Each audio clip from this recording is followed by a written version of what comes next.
I feel like I got run over by a bus. A giant, blinking, fur-covered bus called Burning Man.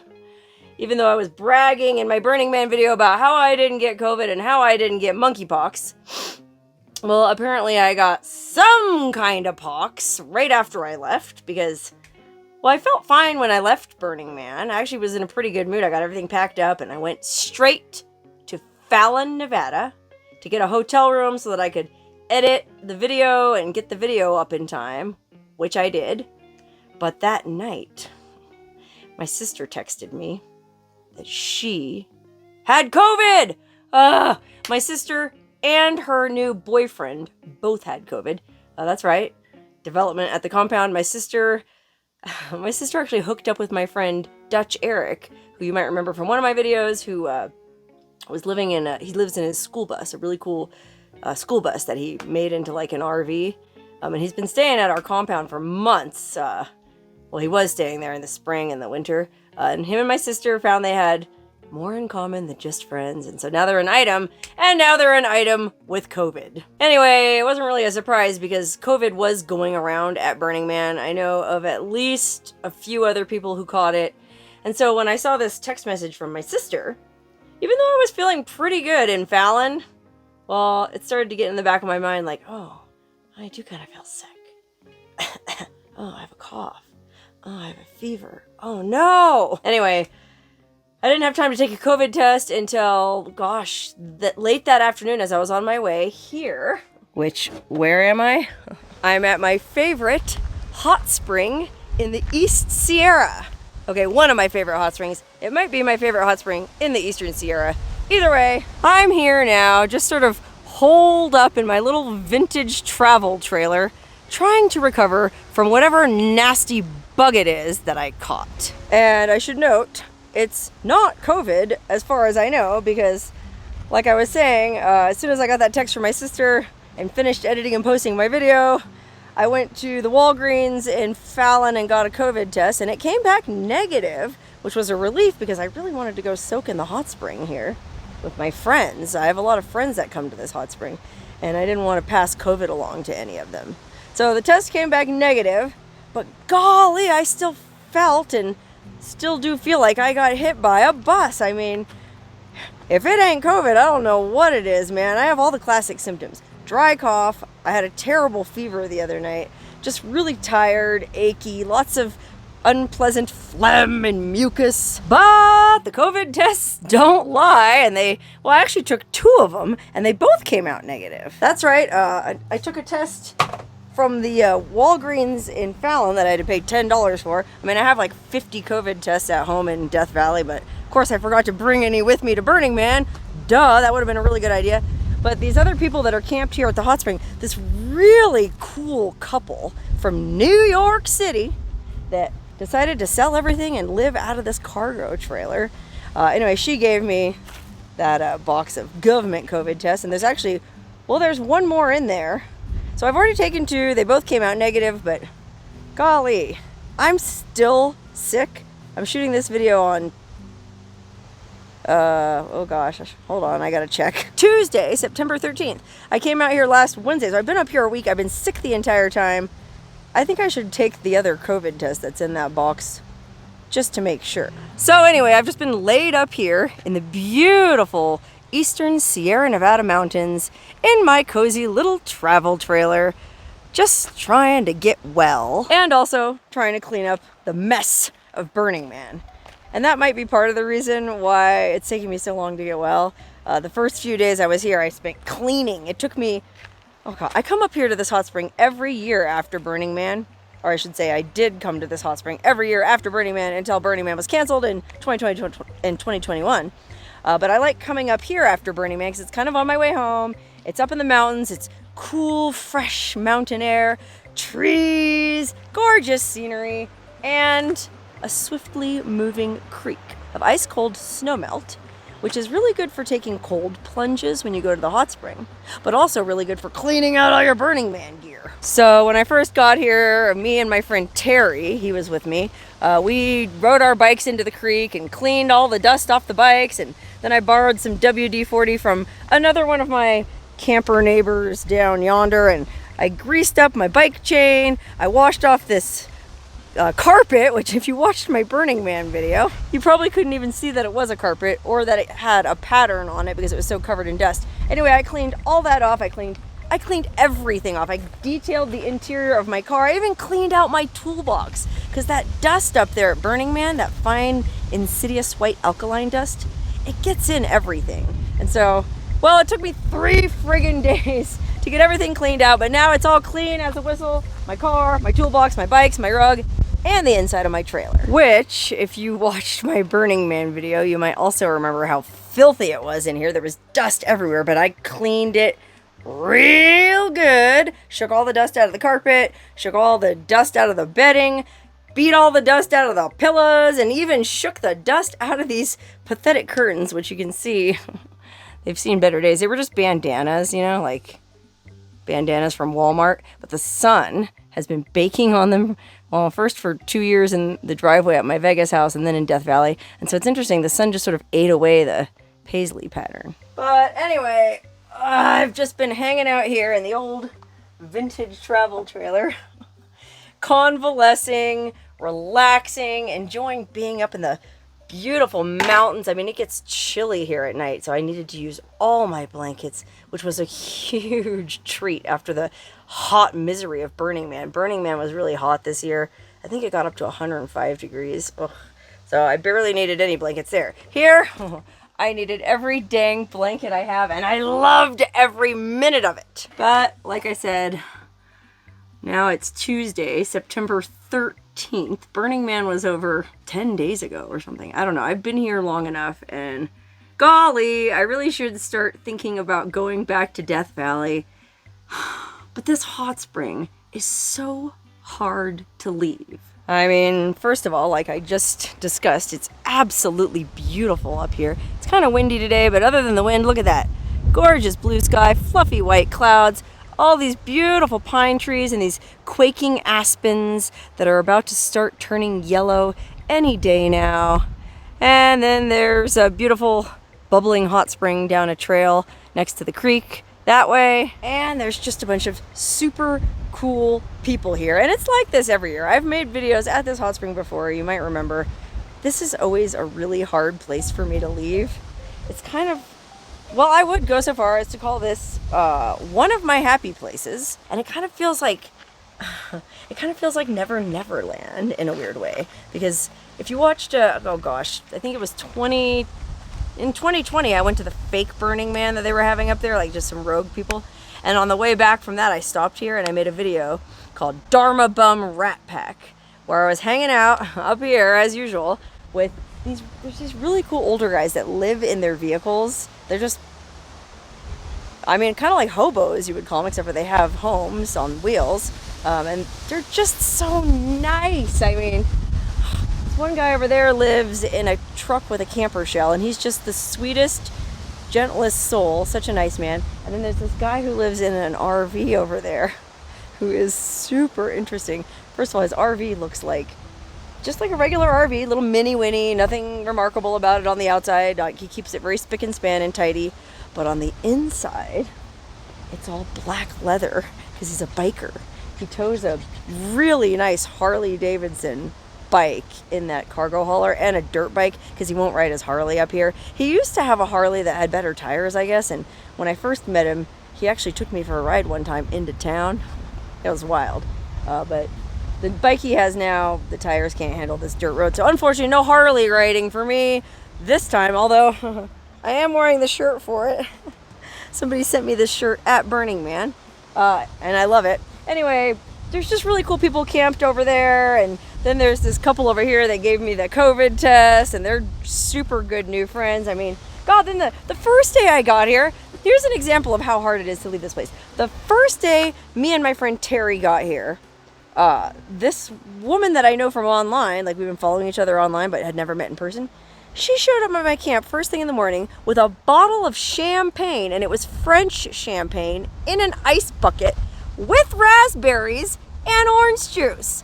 How about that? How am I ever supposed to leave this place? Ugh, I gotta get back inside out of this wind.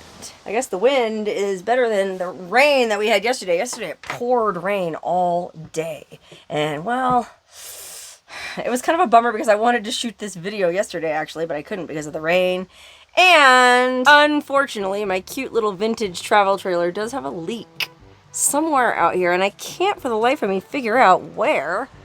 I mean, it doesn't look like there's any holes up there, does there? I don't know. I'll have to look into it when I finally go back home. If I ever go back home, oh my god, I never want to go back home because of all the amazing people that I've met here. I mean, everybody who's rolled in, I met people who watch my channel and they were super cool. Met people who had really good tips on hot springs. They were really cool, you know.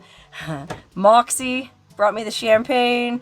The New York people, the way we met them is they came over and brought us bacon. That's how they introduced themselves. I mean, you tell me, would you want to leave a place like this? And then on top of it all, the next day, there was a solo female camping in a Toyota 4Runner just right next door to my campsite. And I thought, oh, she seems cool. I better go talk to her. Well, before I had the chance to go talk to her, she came over to me, and guess what? It was my friend Voda from the Hot Soakers YouTube channel. I met her also in 2020 when I went up to the Alvord Desert. Her and her husband were working at the Alvord Hot Springs at that time, and well, she ended up coming down here, so we hung out for a couple days, and then guess who else is up here? Remember Jim, the veteran who came and stayed at the Death Valley compound with me and my sister and helped us do a bunch of repairs, and then I helped raise money so he could buy a truck, and then he left.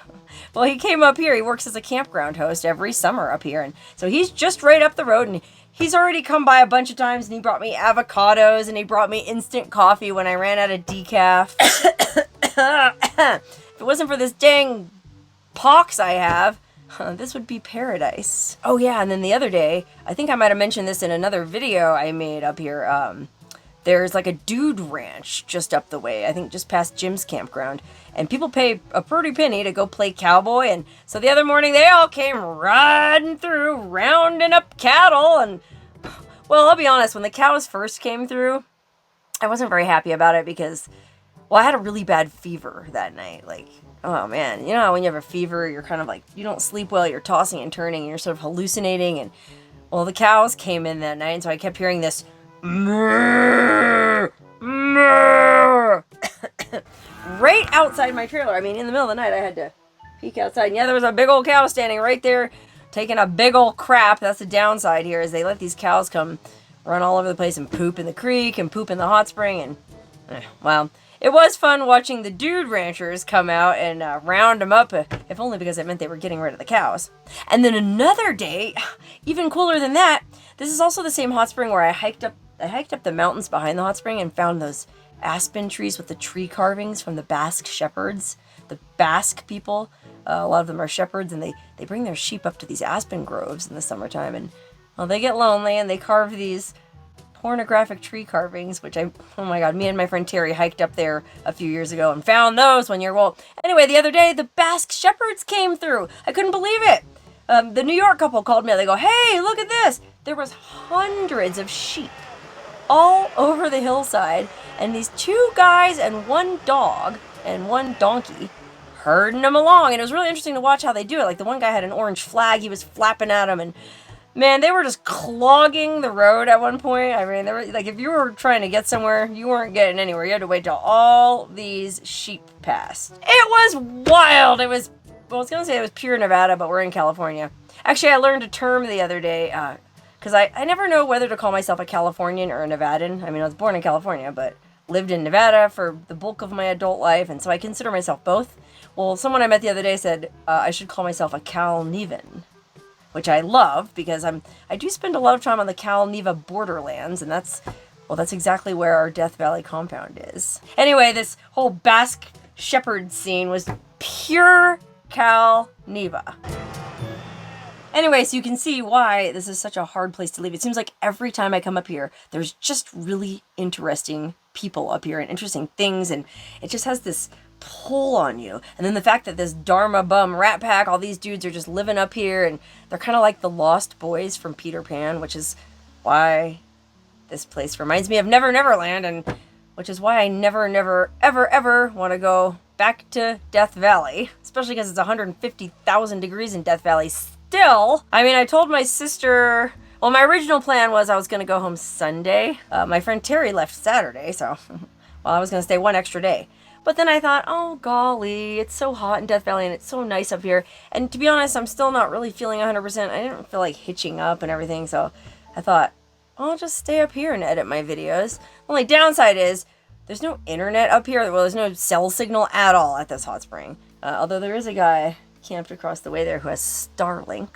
I'm not quite friendly enough with him to go ask him if I can use it, but he's been up here as long as I have, and golly, if I had Starlink up here, I'd never leave. But as it was, or as it is, anytime I need to check what's going on, I have to drive down into Bridgeport, California. It's an amazing, adorable little kind of hunting, fishing town. It's beautiful, historic mining town. Really cool place. The other day I went down there, I guess it was Sunday. Yeah, I went down there Sunday so I could, you know, text my sister and let her know, like, hey, I should be home Wednesday. But guess what happened? When I went down into Bridgeport, I needed to buy more instant coffee. I was out of instant coffee again, even after Jim gave me his. So I pulled up in front of the little market, and there was this amazing, very handsome, singing cowboy playing steel pedal guitar. You know those steel pedal guitars that, I don't know, it's on like a little table, and you sit there, and there's all these levers, and you work it with your knees, and they play that little bar on it, and it's like, bam, bam, bam. Or if you've ever heard that song Sleepwalk by Santo and Johnny, boo, boo, doo, doo, doo, doo, doo. I think they played that on a pedal steel. Anyway, this dude was hanging out on the sidewalk in front of the general store playing the pedal steel guitar, and I thought, holy moly, I gotta get a picture of this dude. So, you know, he had a tip jar in front of his thing, so I go, okay, let me see. I only had a $2 bill on me. That was all I had left for cash. I've spent it all.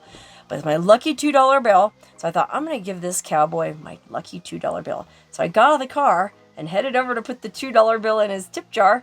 And he quit playing and he flipped out and he put down Wonderhussy. Oh my God. Come to find out, he was a huge fan of my YouTube channel. He was such a cool guy. I'm not kidding, I spent 2 hours sitting on the sidewalk in Bridgeport, California, listening to him play music and talking to him, and he's just a really cool guy and a really interesting person, and oh my God, now you can really see why I never want to leave this place. Except for maybe to go to the doctor. No, I'm just kidding. I do tentatively feel better today than I have been, so fingers crossed I'm on the mend. But anyway, when I finally did get a hold of my sister, come to find out I couldn't go home even if I wanted to, because there was terrible flooding in Death Valley again. You know, there was those horrible floods about a month ago where the whole park got closed down. Well, now there was another monsoon, and this time, unfortunately, it hit right on top of our house. Okay, I haven't really talked to my sister because she's still feeling the effects of COVID. She's still really sick, really tired. I guess, well, her and her boyfriend made the ill-advised decision to go to, there's this really lame after party for Burning Man every year at the Grand Sierra Resort in Reno. Like, all the burners go to that hotel to, like, have one last hurrah before they go home, and it just sounds really gross and unpleasant to me. But for whatever reason, my sister and her boyfriend decided to go there. That's probably where they got COVID. No, just kidding. I think they already had it. Anyway, they were at this hotel in Reno. I think she stayed there for, well, they got there Tuesday, Wednesday. She stayed there till, I think, Sunday, just because they were so sick. So he had to fly out somewhere because he has a highfalutin job where he has to fly around the world.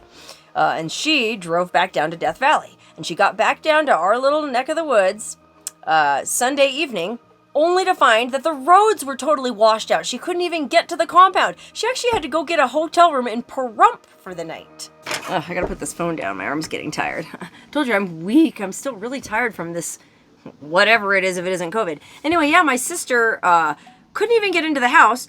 So she went and got a room for the night, and then she came back the next morning, and the road, especially, I think it must have been like a microburst that happened like right over our neighborhood. I'm not kidding. The road to our house is completely washed out, rutted, messed up.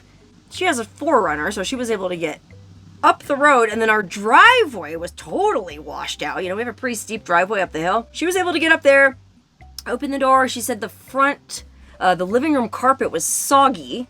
And now I haven't talked to her. I just got a text from her, so I don't know what she meant by soggy. Like, was it completely drenched? Was it just wet? Because I can't imagine that our roof leaks. We have a pretty solid roof. You know, we have a myriad other problems at that place, but the roof wasn't one of them until, well, maybe now. I think maybe the rain just came in through the front door because we've been meaning to get new front doors and windows for a while now, but it's just hard to find contractors who'll go out there. And the front door, it doesn't fit properly, so there's a lot of air gaps around it, and so maybe rain just got through that. I don't know. I haven't been able to talk to her. When I'm done shooting this video, I'm actually going to go down to town and get signal again and see if I can actually call her and find out what's going on, because to be honest, I don't know. I still don't know if I can get home. I mean, from the way she described it, and then I saw like other people in the neighborhood describing it on Facebook, it sounds like the road to the house is real messed up, real bad. So much so that we have a really good friend. As a matter of fact, it's my friend Randy who did the remodel on this trailer for me. I mean, if you've really been watching my channel for a long time, I made a video when he first did this trailer for me back in 2016. And he's in that, but really a great guy, and he can fix anything. Anyway, Randy and one of his friends who's a contractor, a licensed contractor, they were both planning to come out to our compound and stay with us for 2 months. 2 months, I think. A month or 2 months, and help us with all kinds of projects. I mean, just out of the goodness of their hearts. I'm really, really blessed to have friends like this. Randy, if you're watching this, thank you, and I look forward to seeing you soon and meeting your friend. Anyway, Randy was also coming back from Burning Man, and he had his, with his RV and his trailer all together, he's like 57 feet long. So there's no way he could come up the driveway to the house or come up the road to the house, and he was supposed to get there yesterday. I'm not sure what happened. He wasn't able to get to the property. So anyway, long story short, the road is still so messed up that I might not even be able to go home even if I wanted to. And then on top of it all, well, remember the refrigerator up there is broken, the washing machine's broken. There's just, I don't want to go back to my real life. I want to stay up here in Never Never Land with the Lost Boys for the rest of my life. And I mean, realistically, I could stay up here quite a while, because I have pretty much everything I need up here, believe it or not, aside from cell signal. Well, first of all, I've got a 200-watt solar panel plugged into my Jackery power bank. So that's running my 12-volt refrigerator. I have another power bank because I had to bring my sisters home with her because her boyfriend gave her a ride home in the school bus and there wasn't enough room. So I got a power bank in the car that's running the fridge. I've got a power bank in my trailer that's running all my lights and charging my phone and my laptop. So I've got all the power I could ever need. That is, so long as it stays sunny. And aside from power, I also have all the wash water I need in the creek. There's also this little spring coming out of the side of the hill that's apparently safe drinking water, or at least that's what all the hippies up here at the hot spring tell me. There's a spigot in Bridgeport I can go get drinking water from too. So I have all the water I need, I have all the power I need, I still have plenty of food. And what's more, I even sort of figured out the stove situation in here. This stove that's in the camper does sort of work. It's just kind of finicky. The reason why I thought it didn't work is my sister used to sleep in here with me sometimes, and so she would sleep on this side. This dinette folds into a bed, and she said she could smell gas leaking out of it. So, and I could too, actually. So I thought, oh, it's not safe, but as long as you go out and just turn the propane off at the main every night, it sort of works. I mean, when you light it, it takes a minute and then it goes like almost blows the whole trailer up, but the stove does work. So I've got, I can boil water for coffee in the morning, I can cook dinner, everything's, I could be up here for like another month if I wanted to. And that's not even mentioning all the interesting new people that come in here every day to soak at the hot spring. But the snow comes early in this country. And like I said, the aspen are already, well, maybe it's my imagination, but it looks like they're already starting to turn a little bit yellow. And my lost boyfriends here are already starting to move on out. In fact, my biker friend is leaving first thing in the morning. And Jim's campground actually closes for the season this coming Sunday. So things are sort of winding down for the season up here at this beautiful, beautiful hot spring. And, I've got my good friend Randy coming down to help me in Death Valley. And, well, what kind of friend would I be if I wasn't even home when he got there? So I really do need to start thinking seriously about going home. So, like I said, when I'm done shooting this video, my plan is go down into town, call my sister, find out if I might not even be able to tow my trailer to the house, and there's no point in going home if I can't get the trailer to the house. So I'm gonna call her, see if they've graded the road, which I mean, I can't imagine it's a very high priority road. There's only like 4 residences on it, and I think only 2 of those are really occupied, maybe 3. So I can't imagine that the county has our little road on its high priority list. But hey, Inyo County Roads, if you are watching this video, grade our road for us, would you? Thank you. Oh my God, they're probably watching this going, ugh. I know I look like, not only do I feel like I got hit by a bus, I look like I got hit by a bus. So apologies for that. But anyway, the main reason I don't want to go home is, well, my sister still has COVID. She's still positive for COVID. As a matter of fact, Randy had COVID too. He was one of the other people I know who had it from Burning Man. He's fine though. He didn't have any symptoms really. He's just one of those people that's always on the go. But my sister still feels real crappy, and I don't want to catch COVID from her. And I'm not sure. I might actually still have COVID myself. I'm going to take one more COVID test. Matter of fact, I'm going to take a COVID test right now. There's one more in here. I'm going to take this COVID test. And if it comes out positive, well, then that might just give me the excuse I need to stay up here for at least a few more days. Ugh, let me see. I hate doing this. It's such a pain. I mean, anyone who's ever taken a COVID test, you know what I'm talking about. But I want to do this now because it's actually 2:11 p.m. right now. And somebody emailed me that supposedly you're supposed to take a COVID test at 2 p.m. because that's when the antigens or whatever, or the antibodies, whatever, are highest in your body. I don't know if this is actually accepted wisdom or just something I heard on Facebook, but well, it's 2:11 p.m., so I'm going to take me this COVID test right now. And, well, hopefully 3rd time's the charm, and I'll know once and for all whether what I have is COVID or just some kind of horrible Burning Man pox. Ugh.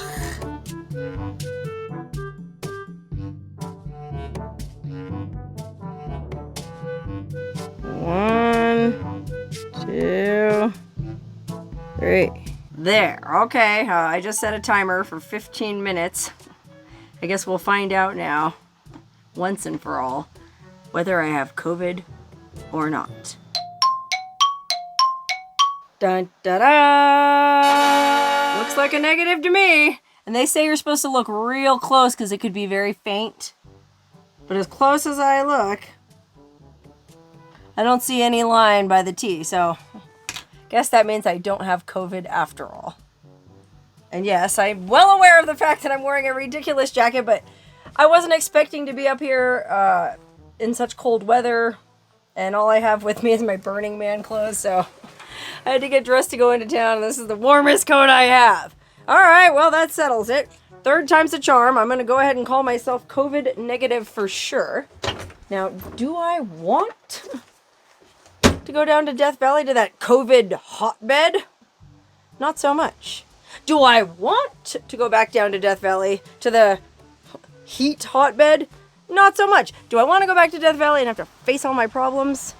Not so much.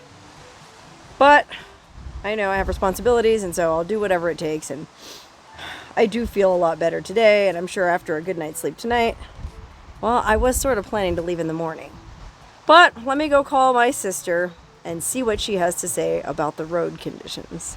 Because golly, I just might end up having to stay up here in these here hills another day or two. Stay tuned to find out what happens next.